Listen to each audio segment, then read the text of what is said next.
ಕಟ್ಟಿದ್ದಾರೆ ಅಂತ ನಾನು ನೋಡಿಲ್ಲ. ನನಗೆ ಸರ್ಕಾರದ ಆಮಂತ್ರಣ ಬಂದಿದೆ, ನಾನು ಹೋಗ್ತೇನೆ. ಈಗ ಮೊನ್ನೆ ನೀವು ಅಧಿಕೃತವಾಗಿ ಉತ್ತರ ಮಾಡಿ ಅದರದ್ದು ಕೂಡ ಮುಂಚಿನ ದಿವಸ 6:40ಕ್ಕೆ ನನ್ನ ಕಚೇರಿಗೆ ಒಂದು ಅಟೆಂಡರ್ ತಂದು ಬಿಟ್ಟಿದ್ದಾರೆ. ಆಯ್ತು, ಈಗ ಅಧಿಕೃತ ಆಮಂತ್ರಣ. ಹಾಗಾಗಿ ನೀವು ನಾನು ಇದ್ದೇನೆ. ಇನ್ನು ಮುಂದಿನ ದಿನಗಳಲ್ಲಿ ಯಾವುದು ಅಧಿಕೃತ ಯಾವುದು ಅನಧಿಕೃತ ಅಂತ ತಿಳ್ಕೊಳ್ಬೇಕು. ನನಗೆ ಇನ್ನೊಂದು ಬಂದ್ರೆ ಅಧಿಕೃತ ಅಧಿಕೃತ ಯಾವುದು ಅನಧಿಕೃತ ಯಾರಿಗೆ ತಿಳ್ಕೊಳ್ಬೇಕು. ನಾನು ತಿಳ್ಕೊಳ್ಳಿ.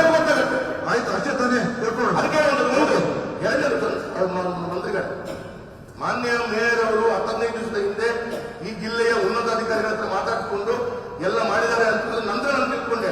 ಆದ್ರೆ ಆ ಸಭೆಯಲ್ಲಿ ನಿಮ್ಮದು, ಸ್ಪೀಕರ್ ಅವರದು, ಮುಖ್ಯಮಂತ್ರಿಗಳದು ಎಲ್ಲರದ್ದು ಫೋಟೋ ಇತ್ತು.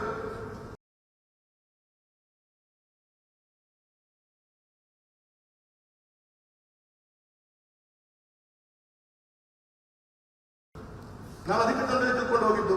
ಆದ್ರೆ ಮೇಯರ್ ಅವರು 15 ದಿವಸ ಮುಂಚೆ ಹೇಳಿದ್ದಾರೆ ಅದರ ನಂತರ ಈ ಸಭೆ ಆ ದಿವಸ ಕಾರ್ಯಕ್ರಮ ಆಗಬಾರ್ದು ಅಂತ ಹೇಳಿ ನೀವು ಅಧಿಕಾರಿಗಳಿಗೆ ಸೂಚನೆ ಕೊಟ್ಟಿದ್ದಂತ ಅದು ಕೂಡ ತಿಳ್ಕೊಂಡ ನಂತರ ನೀವು ಸೂಚನೆಯನ್ನು ಅಧಿಕಾರಿಗಳು ಕೊಡುವಾಗ ಒಂದು ನಿಮ್ಮ ಪಿ ಅದನ್ನು ಅನೌನ್ಸ್ಮೆಂಟ್ ಮಾಡಿ ಹೀಗೆ ಆಗ್ತಾ ಇದೆ ಅದು ಅಧಿಕೃತ ಅಂತ ಅವರಾದ್ರೂ ಹೇಳ್ಕೊಳ್ತಾರೆ. ಅದು ಒಂದು ಯಾರು ಕರೆ ಮಾಡಲ್ಲ ಗೊತ್ತಾಗಲ್ಲ ನನಗೆ ಗೊತ್ತಾಗ್ತದೆ. ನೀವು ಹೇಳಿದ್ರಲ್ಲ, ಅದಕ್ಕೆ ನಾನು ಉತ್ತರ ಕೇಳೋದು, ನಾನು ಇಷ್ಟೇ ಕೇಳೋದು, ನೀವು ಸರ್ಕಾರಿ ವ್ಯವಸ್ಥೆಯ ಉದ್ಘಾಟನಾ ಸಮಾರಂಭದಲ್ಲಿ ನಿಮ್ಮ ಸನ್ಮಿತ್ರ ನಾನು ನನ್ನ ರಕ್ಷಣೆಗೆ ಬರಬೇಕಾದ್ರೆ ನೀವೇ ನನ್ನ ಜೊತೆ ಮಾತಾಡ್ತಾರೆ.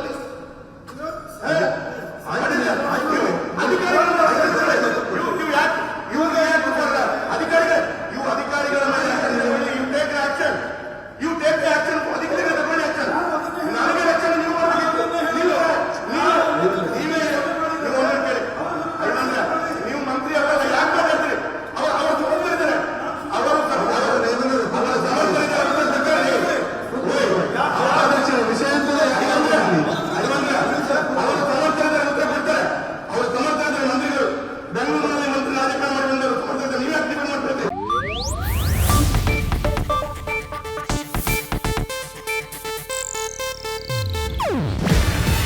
ಇದು ಏಷ್ಯಾನೆಟ್ ನ್ಯೂಸ್ ನೆಟ್ವರ್ಕ್ ಪ್ರಸ್ತುತಿ.